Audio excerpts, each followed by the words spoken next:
Hello everyone, and welcome back to Band 7201 Data Visualization. In this module, we're going to talk about ways in which we can think more like designers. The learning objectives for this module are as follows. After this module, you should be able to identify and describe the use of affordances in visualizations, identify and describe accessibility principles in visualizations, identify and describe the principles of aesthetics in visualizations, and identify and describe the principles of acceptance in visualizations. So the principles in this module we're going to discuss are that of affordances, accessibility, aesthetics, and acceptance.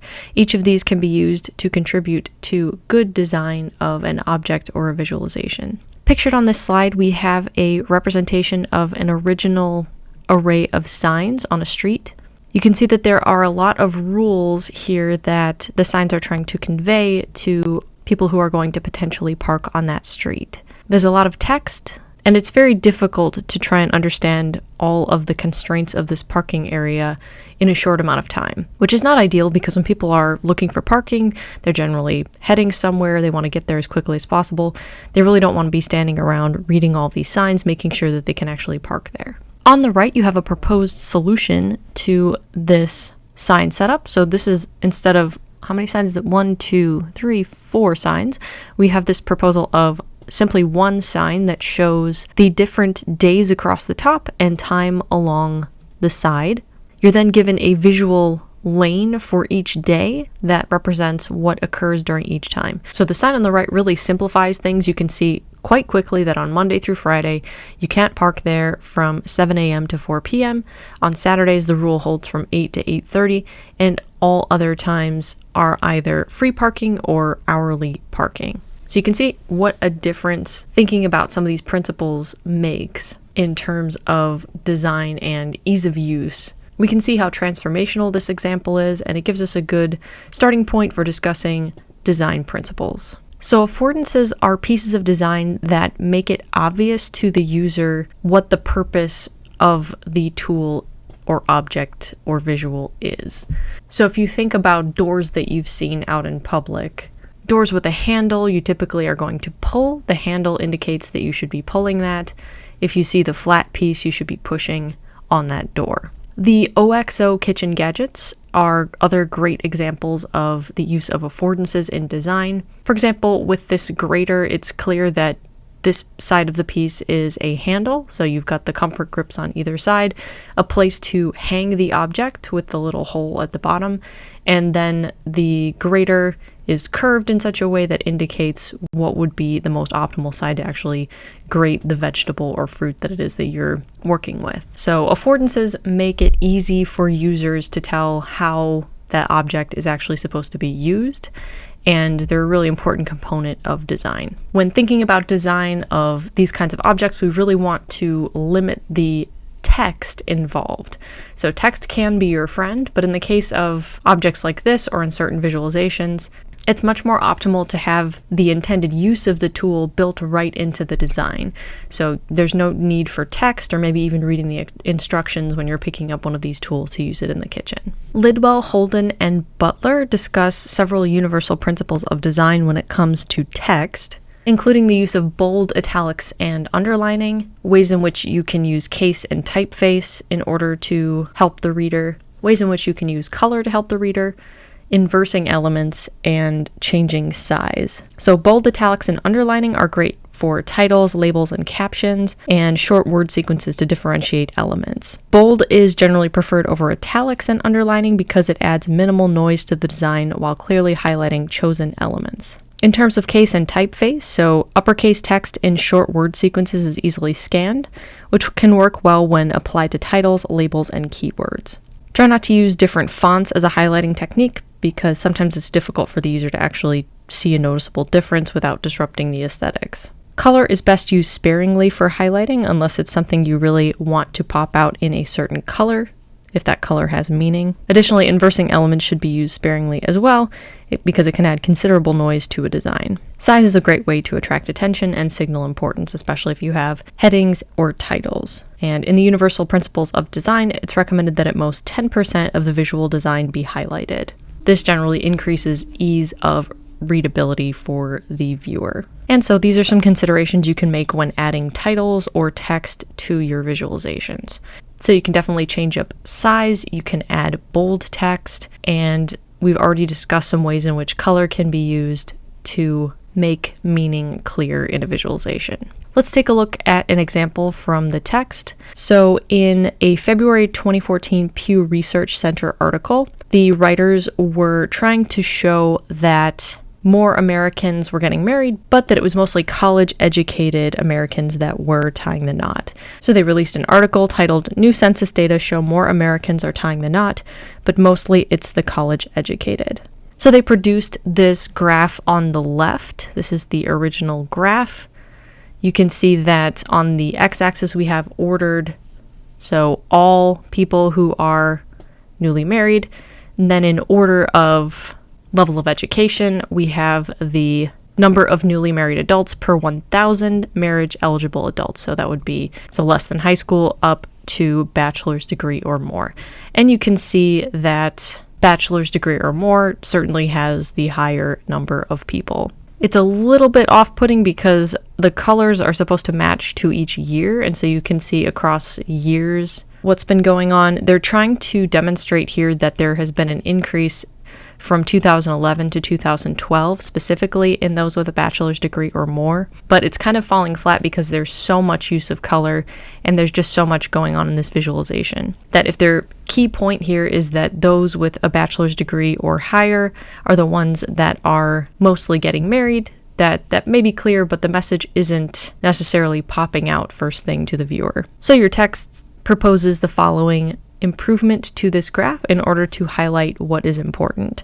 So if the story we want to tell is that people with bachelor's degree or higher are the ones that are mostly getting married, if we push everything to the background, we make everything gray first, then we can use color to highlight simply those with a bachelor's degree or more. So changing the use of color in this visual can completely redirect focus. We'll see how to further improve this visual to really highlight what they are wanting to say and which design principles can be applied in order to achieve an even better design. So let's first take a look at the considerations on the left before looking at the improved visualization. So the goal here is to eliminate distractions. As seen on the previous slide, there's really a lot of data, there's a lot going on in that visual, and the presence of these extra components is really detracting from the main message, which is that in 2011 to 2012, we saw an uptick in new marriage rates from people with a bachelor's degree or more. So some considerations: well, not all data are equally important. In other words, we don't have to include everything, even if it's available. If you don't need lower level detail, you can feel free to summarize. And this is a really important question. So you should ask yourself when looking at your visual and you're thinking about your story, would eliminating a component change anything? And so if the answer is no, if you're still able to get the meaning eventually from the visual that you're looking at, well, you can probably eliminate that if it's not getting the viewer directly to the information that you want them to see. It's tempting to become really attached to components that you've put into a visualization, but resist the temptation to keep things just because they are cute or because you worked hard to create them. If they don't support your message, then they don't serve the purpose of communication and should be eliminated. And finally, push necessary but non-message impacting items to the background. So this is important because maybe you need to keep some data for contrast, but if it's not furthering your specific message, then it should be pushed to the background. So let's take a look at this new and improved visual. Again, the goal is to show an uptick in marriage rates in people with bachelor's degree or higher from the year 2011 to 2012. So the first most obvious change here is that we've moved from a bar graph to a line graph. This is a nice change because now we can actually see the change over time. So line graphs are really suited to looking at changes over time. We now have this x-axis that clearly shows for all of the different categories of education level, 2008 to 2012, and changes in between. We have highlighted in orange the data from bachelor's degree or more to really make it stand out, and we've added data labels right on the chart so that we can see just the rate per 1,000 marriage eligible adults from 2008 to 2012. And we can see that even though there's been a general decline in all groups, that our eye is able to see this uptick here at the end between 2011 and 2012. Notice we've also removed the all category. This was the aggregate of all the other categories, so it was redundant to show it separately, and we could just simply get rid of it. Another little change, we've eliminated the decimal place. So because we're talking about people and it's strange to talk about fractions of a person, and we've changed the italics in the subtitle to a regular font just to make it easier to read. So this revision ties everything together and makes it very clear that we're looking at differences in bachelor's degree or more specifically, but we also have this nice comparison over time with the stacked lines. You can see side by side on the left to the right, the original Pew Research Center graph and the proposed changes. Hopefully you can see that visually it really takes a lot less time to process this visual than it does this one. This one, your eyes, or at least mine, are drawn to every single bar, kind of looking through the numbers, etc. I have to read all of the text in order to make sure I know what it is that I'm looking at. Here, I scan bachelor's degree or more, and I see the title, and then I can work from there. One other note is that you can see that the title has changed slightly, that we no longer have capitalized every single letter. This just aids with readability. We've already talked about creating a visual hierarchy of information that we read from left to right and from top to bottom, and we can harness this idea in order to kind of guide our viewer through our visualization by positioning things accordingly. We can also talk about the concept here of super categories. So when you have a table or a graph, it can sometimes be useful to have a super category or super categories to organize data and help provide a construct for your audience to use to interpret it. So let's take a look at an example where a clear visual hierarchy has been established and discuss the specific design choices that were made to create it. So in this case, we're pretending that we are a car manufacturer, and there are two important dimensions by which you judge the success of a particular make and model.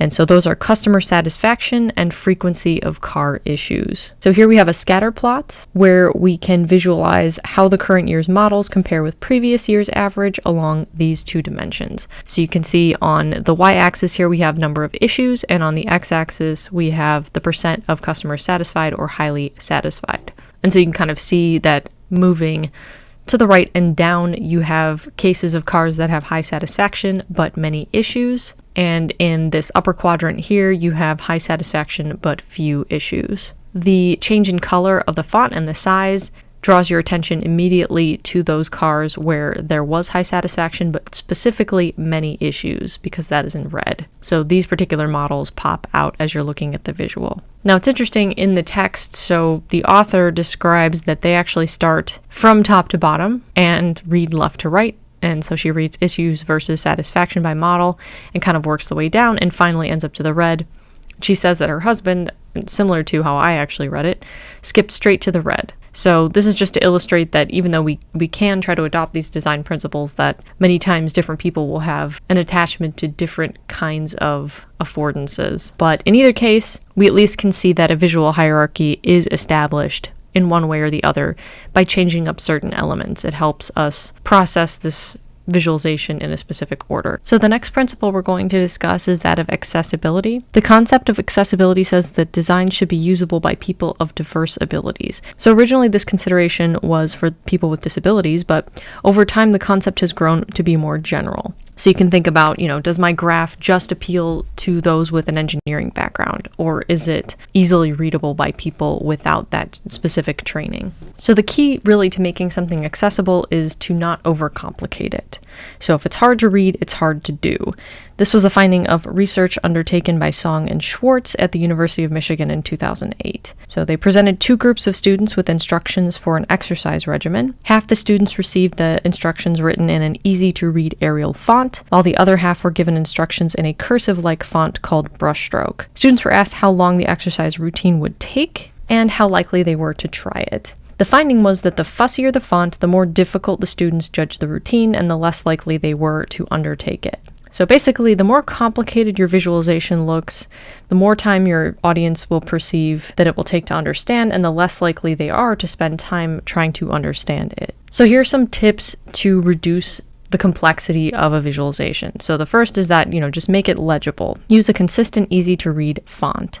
Consider both typeface and size. Secondly, keep it clean. So make your data visualization approachable by leveraging visual affordances, which we've already discussed.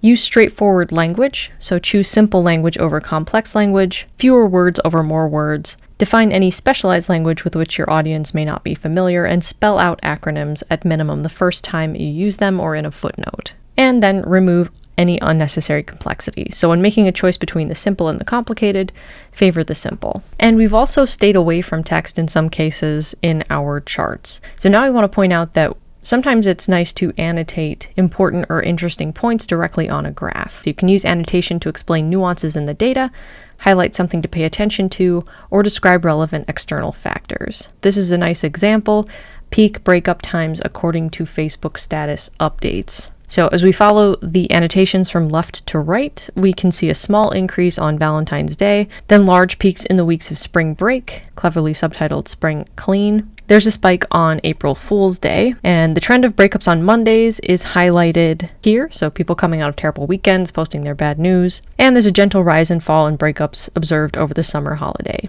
We see a massive increase leading up to the holidays, but a sharp drop off at Christmas because clearly breaking up with someone then would be too cruel. And so notice how a few choice words and phrases make this data much more accessible than it otherwise would be. Without the words, all we have are the peaks and the valleys here, which we can try to interpret ourselves by looking at the months and kind of making some guesses using our intuition. But the text here is really what sells this visualization. So this was a conscious design choice in this case to use all of these text annotations, and it won't be appropriate in most situations, but in this case, sometimes in rare instances, it works out really well. Now we're going to revisit that ticket example one last time in order to see how text use can improve the visualization.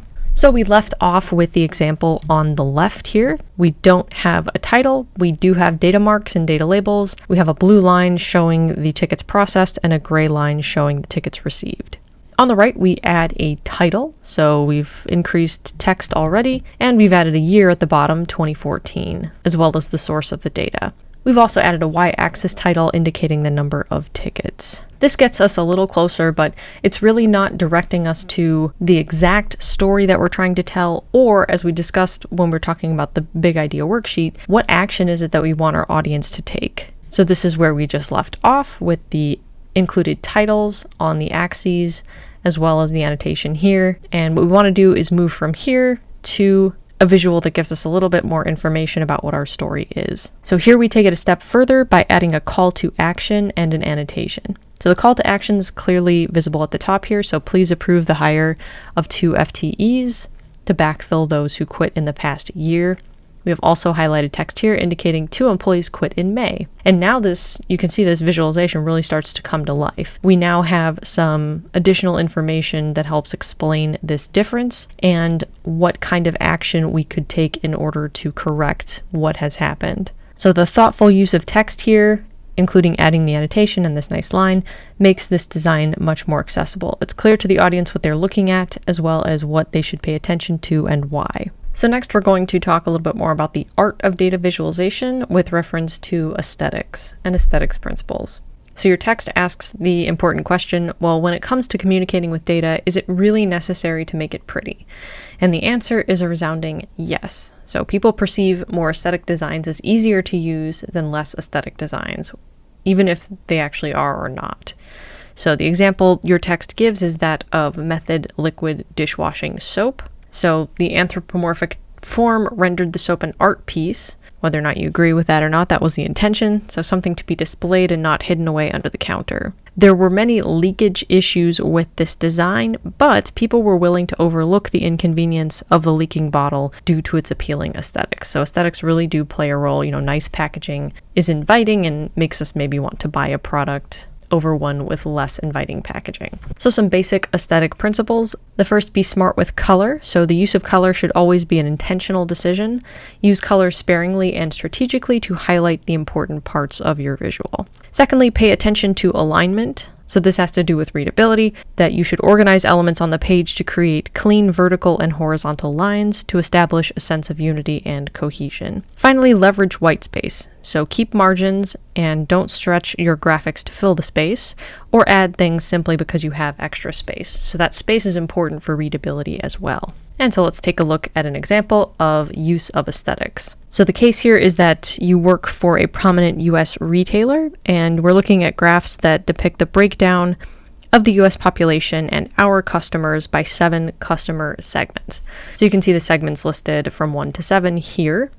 On the left, you can see that color is wildly overused. There are way too many colors, and they're all competing to get the viewer's attention, making it difficult to focus on any particular color at one time. So thinking about the use of affordances, we want to really figure out what we want to highlight to the audience and only use color there. So you can see on the right, we really wanted to highlight the difference between our customers and the US population, specifically with segments 3, 4, and 5. And so those are included in blue, while the rest of the segments are included in gray. Secondly, on the left, you can see that there is a lack of alignment with the elements. So specifically, if you're looking at these 2 segments, it's difficult to compare the increase in size because of how these are misaligned.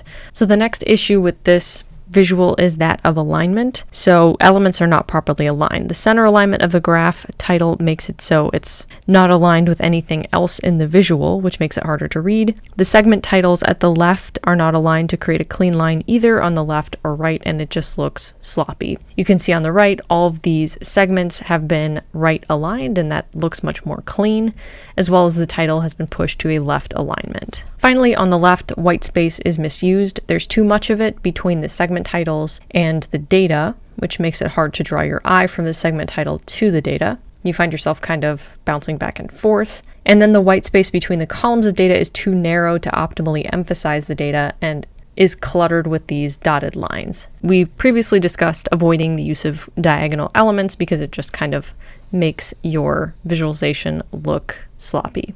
So on the right, we've used color appropriately to mark the segments of interest. We've aligned objects properly and leveraged white space to kind of bring everything together. You have a sense of visual organization in the design when you're looking at it. And the aesthetics really help the viewer want to spend more time with this visual than they would with this visual that's much more busy and sloppy. The last design principle we're going to talk about is that of acceptance. When we're making a visualization or creating an object, we're doing so with communication with a specific viewer or user in mind. And so for a design to be effective, it needs to be accepted by its intended audience. So what are some things you can do when your audience isn't accepting of your design? Well, here are a few strategies. So first, you can articulate the benefits of the new or different approach. So sometimes just being transparent with your audience as to why things will look different going forward can help make them feel more comfortable. So just be open with design changes that you've made and why you think that they will be effective. You can also show the side by side. So if the new approach is clearly superior to the old approach and you've done your due diligence, then showing them side by side will simply demonstrate this. Again, it's about transparency here as well. And then you'll want to be able to explain why you want to shift the way that you're looking at things. Third, provide multiple options and seek input. So it's easier to get somebody on board with the change if you are showing them multiple designs and asking them to choose among them than it is to just show them a new design and ask them to right off the bat accept it. And you can also then get feedback on multiple designs and see what different viewers like about different visuals and see if you can pull them all together. Finally, you can try to get a vocal member of your audience on board. So you have influential members of your audience, you can talk to them one-on-one in an effort to have them accept your design. If they do like it or are able to give you feedback, then you can probably get buy-in from the rest of your audience. So in conclusion, if we understand and employ some traditional design concepts, we set ourselves up for success in communicating with data. So think about affordances and how quickly the viewer can interpret what you're trying to say, how to make it aesthetically pleasing to draw them in, think about accessibility issues and the ease of use, and finally how to get your audience to accept your design. If you have any questions about this, please let me know.